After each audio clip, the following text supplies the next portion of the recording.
Of course. That's why I'm working. I don't know what I'd do if I wasn't broadcasting baseball. I love it. And, you know, after being the broadcaster for the St. Louis Cardinals 25 years, and thinking I was going to get a gold watch and getting a pink slip instead, I looked with trepidation to going to another city and broadcasting for another team. I thought that it was the Cardinals that I was so much in love with. And it just proved to me what now has become one of the most important lessons I ever learned by leaving the Cardinals, going to Oakland. I found myself as enthused about Reggie Jackson, then only 21 years old, Sal Bando, Joe Rudy, Don Mincherts, Catfish Hunter, Raleigh Fingers. You know, that's when I realized it's the game. It doesn't make any difference who's playing. I'll bet you if I did a Little League game, I would be just as excited. And the other thing about it, that's the way the fans are. I think if I'm an extension of anything, I'm an extension of the fan. I'll bet you if you put a microphone in front of the fan out there at Dodger Stadium tonight, for example, his voice pattern would be the same as mine. You would get the disgust, you'd get the ecstasy, you'd get the exuberance, you'd get the depression, you'd get the petty peeviness, if there is such a word. You know, you could create your own words. Yeah, right, why not? This is the way it is. I mean, I'm a fan. I love baseball. I love all baseball. I've never seen a ball player I didn't like. Quickly, the game of baseball, if you could sum it up. Oh, it's life. It's life itself. I'm sure that other more learned men can give you a better description of it, Bill Veeck being one of them. But to me, it is it's the zenith of what you can get out of life. But number one, it's a Horatio Alger story. Almost every guy you see out there is doing something that every kid somewhere in this great land of ours aspires to do someday. In 40 years, this stat may be in the Ripley's, believe it or not. He has never missed a single inning of a baseball game. 40 years. There's a great anecdote, Harry, about the fact that when you were in St. Louis, you were involved in an accident. In fact, I think a car hit you. That's right. There was a severe doubt as to whether you'd even make it to the broadcast booth that season, but tell the story about opening day and the question in everyone's mind. Well, you know, I had crutches all through spring training. Now opening day, 50,000 people at Bush Memorial Stadium, and I walk out with canes. Well, you know, I hadn't used canes for 2 weeks. But there's a certain amount of show business in this business. So I get out to the first base line with these canes, you know, and I stop and I look around at the crowd and I throw one of the canes up and the crowd goes bananas. Now I continue to walk with one cane, the microphone's on the pitcher's mound. I'm going to preside over the opening day ceremonies. And before I get to the microphone, I stop, I look around at the crowd, and I throw the other cane away. Oh, boy, a standing ovation, a big roar. And now, after I leave the field, I'm in the dugout, and Bob Gibson, who was the star pitcher of the Cardinals, said to me, Harry, he said, you were walking without canes 2 weeks ago. What is all this stuff? I said, it's showbiz, Gibby, it's showbiz. Baseball was the constant, especially in the Midwest and in the South. And Harry Caray was the constant sound that you heard every night, over and over and over. I want to know about your suspenders. Don't you think these are pretty good? Welcome back to Up Close Primetime. I'm Roy Firestone. This retrospective on the late Harry Caray. You know, Harry spent 57 years behind the microphone. He had a whole lot of life experiences, and he enjoyed so many of them. So you enjoy them as he reflects on them. And over the years, Harry has developed quite a following, as you might understand. Frank Sinatra's a big fan. Richard Daley, of course, the late mayor of Chicago was. Bill Cosby still is. Tom Bosley. And a certain rock and roll singer from Memphis was a big fan of Harry Caray. You got to tell this story about Elvis. Well, it is sort of a funny story in a way. The St. Louis Hawks were owned by Ben Kerner, and in Memphis they had built a new football stadium and also a field house. And the Hawks played 12 consecutive Monday night games, and we televised them back into St. Louis. I think Ben Kerner was trying to test the market. And so I'd go down there, fly down there on Monday morning and do the game Monday night and come back. Well, one Monday afternoon, I'm in my hotel room, and the phone rings, and I pick it up, and Harry Caray, yes, you know, this a fan of yours? Well, you know, And you want to talk about the Cardinals, so forth. And, you know, Harry, this is Elvis. Yeah, sure, Elvis, you know. And finally, Elvis Presley. I said, don't give me that stuff. Harry, he said, this is Elvis Presley. He says, you're in my town. Oh, I said, cut it off. He said, if you'll come out in front of your hotel in 10 minutes, I'll prove it to you. I said, okay. Go down in front of the hotel. Here comes the Rolls Royce. Out jumps Elvis Presley, shakes hands. I get in the car, go over to his house, and sit around and talk with him. Now it's time to go to the arena to do the basketball game. And I'm thinking, boy, what a coup this would be to have Elvis Presley alongside of me. What a color man. Right. And I'm talking to him. He said, Harry, I'd be happy to do it for you. He said, but you know what would happen if I did it? I said, no, what? He said, if I walked into that new field house, he said, they'll wreck the joint. He said, I'll tell you what I'll do. He says, I know when your broadcast ends. He said, we get it here. And he says, we'll pick you up 10 minutes after the game is over. All right. Game is over. Elvis picks, not Elvis, but one of his fellows picks me up in a Cadillac, takes me out to the house. We sit around, just to show you the sensitivity of the guy. We sit around drinking, laughing. He sings songs, all this stuff. And suddenly he says, Harry, he says, when could you have had dinner? I said, well, I didn't. He said, that's right. You were here until 6:30. Went right over to the field house. He said, you couldn't have eaten. He said, I'll bet you're starved. He says, you like barbecue ribs? I said, yeah. He says, okay. He gets on the phone. There's a place called the Rendezvous. I later became a regular customer. They bring a barrel of barbecue ribs. I sit around till 5, 6 in the morning eating barbecue ribs and chit-chatting with Elvis Presley. The story that I hear, the story that I hear is that when President Reagan called you to congratulate you, you had a nice friendly chat, but when Bobby Denier got on base, you hung up on it. Hey, Mr. President, Bobby Denier just got on base. No, I said, no, I didn't. I was very, very, very much touched by the call. And it was just, you know, the first day back, and all kinds of things happened. I'll tell you a little bit later on, if you have time, about the singing Take Me Out to the Ball Game. But the president was so nice, and, you know, how in the world, with all the things on his mind, he'd think of calling. And I was very, very touched by that. But the game was going on, and Bobby Dernier had just laid down the bunt. And I said, Mr. President, I really appreciate your calling, but I got to get back to the ball game. Bobby Dernier just beat out a bunt. Some people stay consistent with the love they have for Harry Caray. Other people waver. Take the case of Einhorn, the owner of the White Sox, and Reisdorf. This past week, of course, you used to work for them. They loved you when you worked for them. This past week, they took a knock at Harry. Well, it's funny, you know, they tried like the devil to keep me there, and I didn't like them, and I didn't trust them when I first met them. I worked for them 1 year. At the end of the year, I didn't like them more. I trusted them less. And now, 3 years later, I still don't like them, and I don't trust them. Now, I don't know why they bum-rapped me. It was my decision to make. They could have signed me right after the season, but they didn't. I was a free agent. When I began thinking of the numbers, when I got thinking about the sports fish, you know, the year before, when I signed, you know, I only worked for them 1 year. When I signed, they were insistent that I sign a 3-year contract. I refused to do it because I didn't know. I had this feeling of antipathy about these guys. Now, after I worked for them 1 year, and they want to go into a new thing called Sports Vision, where you have to pay to watch the games, and here the Cubs doing it for free on the other side of town. Now I wanted some security. So our negotiation was as to whether I would get a 3-year contract, which they wanted to give me a year before, and I refused. But now I wanted to get, and they refused. So now I got thinking, they're talking to me about 50,000 homes. Well, you know, last year they finished the most exciting year in the history of Chicago baseball, and they still had only 16,000 homes. But I got thinking about 50,000 homes. In Chicago, a market like that, what's 50,000 homes? I could see my friends, the cab drivers, the bartenders, the shut-ins, the handicapped, the underprivileged, the people who made Harry Caray, whatever he might be today, they couldn't afford it. So I could see myself at the end of the year, these people saying, Harry who? Because they had no contact with me. Hey, what took them so long, honestly, in bringing you into the Hall of Fame? You had to wait too long. For a while there, you told Skip Caray, that, you know, if I'm gone and they want to do it posthumously, I don't think I want to be part of the Baseball Hall of Fame. I don't know what took so long. I never even thought about it, Roy.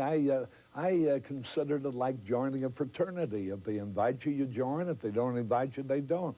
All the other broadcasters who were there are good friends of mine, contemporaries of mine. I was tickled to death every time one of them went in. But I never thought of it from an individual basis until guys like you began to ask me the last few years when it became quite obvious that, you know, that somebody had it against me. I'm wondering if tact didn't have something to do with it. Well, though. I don't know. You say the things I may have stepped on somebody's toes. Right. But let me tell you something. If the same thing happened again, and I don't know what it is that I stepped on their toes about, but the only reason I stepped on their toes is because I felt deeply about what I was talking about. You got to put your hat on. Oh, got my hat here, too. I love my hat. Atta girl. Here the guy has passed, yet we're talking about all the good memories and all the great lines he's had over the years, and I think Harry would probably want it that way. People grew up listening to Harry Caray, and I was told more than once that people would go to Cardinal games and be disappointed because the game wasn't quite as exciting as the one they heard Harry Caray describe. He was equal parts baseball play-by-play man in terms of craft and P.T. Barnum trying to get the people into the tent. Van Gogh! Way back! It might be! It's a penny! Holy cow! Welcome back to our Up Close Prime. Hello again, everybody. Harry Caray and Steve Stone and Tom Brennan. We're at Wrigley Field. I can't keep these big glasses on. Where's yours? You're wearing them. That was my pair. You've already got your pair. Well, we got to start winning some ball games. I learned a lot from Harry. I learned a lot of good, and I learned a lot of bad. When I first joined him in 1954, that was a long time ago, he'd say something on the air where a pitcher would walk somebody with the bases loaded, and he'd say, "Get that guy out of there." I said, "My God, you're going to get us both fired." Here's the pitch. Popped it up. Can you believe it? $7 million a year, and he pops it up. What's the matter with him? Holy cow. Welcome back to Up Close Primetime. I'm Roy Firestone. Well, his birth certificate said he was 83, but officially, Harry Caray passed away at the age of 77. We don't really know how old he was. We do know this. He was a man filled with laughter, joy, passion, and a great and abiding love for the game. In fact, there was a lot of laughter around Harry Caray for the people who knew and loved him best, the people who made a living making fun of Harry. What we're going to do now, Harry, is for your benefit, for all of us, these gentlemen are going to give us their insights as to how to do a good Harry Caray impression, okay? Let's start with Todd. Let me get your basic instincts, and your inspiration, of course, started because you grew up in Indiana, right? Northwest Indiana, and the first time I met Harry was center field when he broadcast one of the White Sox games from center field. Okay, so you immediately, you are drawn to the voice, and you are drawn to the impression. The best trade the White Sox ever made was they traded their announcers to Oakland to get Harry Caray. That's right. Okay, so give me the basic key ingredients to a good Harry impression. The tongue. The tongue. Okay, you got to have a big tongue. A big tongue. Okay, you got to have a big, fat tongue in your mouth, okay, to do Harry Caray. Okay. Give us a little. All right. Harry Caray back at the ballpark. Here's Sandberg. You get the tongue there. Sandberg. Here's Sandberg, and here's the pitch. That wouldn't be a home run in a telephone booth. You know, I don't like your Monday Night Live either. Well, let me get another side of it now. Here's a gentleman who's made a career off of you, Harry, partially. I've heard him do it a lot. Now, and with each doing, he gets better and better. Johnny, I want to talk a little bit about what you look for, what the essence of the Harry Caray impression is. Well, first of all, you have to get excited over the little things. Oh, little things. You know, all of a sudden, stuff just hits Harry in the booth. Out of nowhere, you're watching a game and you're, "Hi! Check out the kid with the sombrero. That's a good-looking youngster. Hey, don't forget we had Friday night's midget night here at Wrigley. Anybody accompanying a legal midget gets in free. Now, let's refrain from what the kids were doing last year, tossing little guys over the wall to let their buddies in. Remember, only one midget per customer. Hey! Hey! Now what about, do you say hey a lot? I don't know, is it a lot of hey? No. No, I never say hey. Jack Brickhouse used to say hey. Right, Yeah. right. Now, let me ask you another question, gentlemen. Maybe you have some insight. What is the thing with Harry and the microphone? Harry likes to swing the microphone. Is that from doing Take the... In post-game shows, especially when he's doing the White Sox games, Chicken Unlimited was a big sponsor, okay? And he'd hold that microphone like a big drumstick in front of him. Hey, everybody, I'll be going out to Chicken Unlimited after the game. And after that, we'll see you at Butch McGuire's. So long, everybody. Don't forget the bottle of Budweiser. With the chicken, right? Because you're a Bud man and a Cub fan. You got to get the laugh. Yeah. The laugh is Do you get the what's laugh there. down, too? Yeah, because he likes to laugh at his own jokes. Okay. Hey! Walking fuss backwards is stuff a cow. How about Winnemucca? Dankster spelled backwards comes out on sky. Harry, you like to start out a lot of sentences with, here's a guy. And he gets into these, I just can't figure it out, Jags. Here's a guy, Dave Concepcion, who grew up in the Dominican Republic or Puerto Rico, one of the islands where the sun shines 365 days a year, and he misses a pop-up in the sun. I just can't figure it out. I really can't. What is it that inspired you? Maybe one of the reasons you got into this business for this guy right here. Absolutely, because he was the type of guy who said exactly what was on your mind. You know, you'd see a guy in the batter's box, and Harry would say something like, I don't know how he can hit a ball with a stance like that. Absolutely has nothing to do with the play-by-play of the game, but as you're a fan watching the guy in the batter's box, you know, he would say it. He would say it. The honesty and the passion, too. The absolute honesty. You know, John, that's true. You cannot find more passion behind that mic, more love for the game than Harry's love. Well, it's the genuineness, I think, that comes through. The fun and the enthusiasm just, you know, just comes through so much. And that rubs off on you. And you watch the game, and you're with your buddy, and you think, this guy could be right at the bar with you watching the game. And that's how he announces the game. It's the honesty. It really is. You know, actually, that is exactly it. I'll bet you put a microphone around the neck of anybody. His voice pattern, I mean a fan sitting in the bleachers, in the grandstand, box seat, his voice pattern be the same as mine. He'd be ecstatic when something good happens, depressed as heck when something bad happened, and it all shows. And this is what I say when people talk to me about my style. I describe it as a style of a great fan of the game. Yeah. And when I go to the ballpark, I never want to say anything critical about anybody. But when they let a ground ball roll through their legs and tying a winning run score, or when the great team hitter gets up with the bases loaded, a long fly would tie it, strikes out, I've never found a way to make a good hitter sound good striking out when it'll cost you the ball game. Wrigley Field's not going to be the same without Harry singing during the 7th inning. That was always something I even looked forward to as a player, and I heard it every day, and I still look forward to hearing it. And, you know, but he's going to a better place, and he'll be okay. Welcome back to our Harry Caray retrospective. I'm Roy Firestone, and this is Up Close Prime Time. In our final segment, what else can you say? Here's Harry Caray on Harry Caray. Names, places, in the past.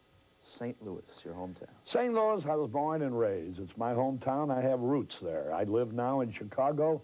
I'm happy in Chicago. I have a home in Palm Springs. I watch your show all winter long. Okay, thanks, Harry. Dutchie, your wife. My lovely wife. At 3 strikes, you're out even in my personal life. I had 2 previous wives. I'm paying 2 alimonies. I finally hit a home run on my 3rd pitch. Finally, Harry Caray. Oh, pretty nice guy, I think. Honest, maybe to a fault, but I've done it my way.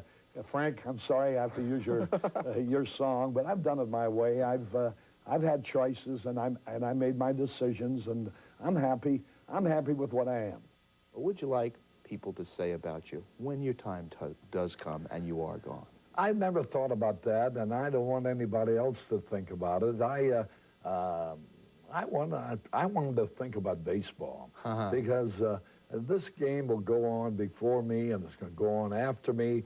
And I want people just to think, if I brought anybody enjoyment while I was here, that's ample thought. A loved man, truly, in the game of baseball. Harry Caray. All right. Let me hear you. A one. All right, Gary Presley. A two. A three. Take me out to the ball game. Take Harry Christopher Caray has done all of the things that a light should do, but it is the vibrance, the brightness of that light that is truly remarkable. Years ago, Harry told me that the secret to one's success in life is not taking yourself too seriously, but taking your responsibility very seriously. I recall him telling me that he felt a special kinship with the shut-ins, the lonely and the disenfranchised. He is the voice he felt. He is their eyes. And in some sense, his joy is their joy. We enjoyed his 57-year career in broadcasting. We know he had millions of fans who loved him. So long, Harry.